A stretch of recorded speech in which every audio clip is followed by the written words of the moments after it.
Let's cook dosa in a different way. এয়া মই মগু দালি, তাৰপিছত মচুৰৰ দালি আৰু অকণমান গোটা মগু লৈছোঁ, লগত কেঁচা জলকীয়া এটা, অকণমান পানী এড কৰিছোঁ, ঘৰতে বনোৱা দৈ অকণমান এড কৰিছোঁ আৰু নেমু টেঙা for the টেংগিনেছ in hour dosa.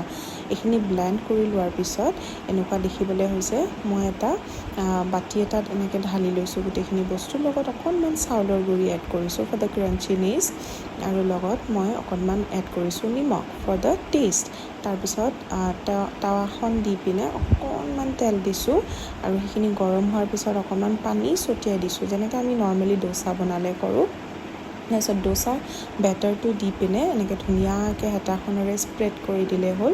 তাৰপিছত অকণমান টাইম ফ্লেমত কুক কৰিব, ঢাকন এখন দি। তাৰপিছত আকৌ হাই ফ্লেম কৰি পিনে ধুনীয়াকৈ ৰোল কৰিব। একদম ছুপাৰ ক্ৰাঞ্চি, বহুত টেষ্টি এটা ডোচা ৰেডি হৈ যাব। এইটো আমাৰ ছেকেণ্ড ডোচাটো। চিমিলাৰলি মই তেনেকৈয়ে বনাইছোঁ, ধুনীয়াকৈ স্প্ৰেড কৰিছোঁ। তাৰপিছত অকণমান slow' cook, then again high cook আৰু ৰোল কৰি এয়া মোৰ হেল্ডিয়াৰ ভাৰ্জন ডোচাৰ ৰেডি হৈ গৈছে। I have served it with imli chutney and mirchi, আচাৰৰ লগত কৰিছোঁ। You can serve with anything, whatever chutney you want. তো এয়া টেষ্টি ৰেচিপি আমাৰ ডোচাৰ।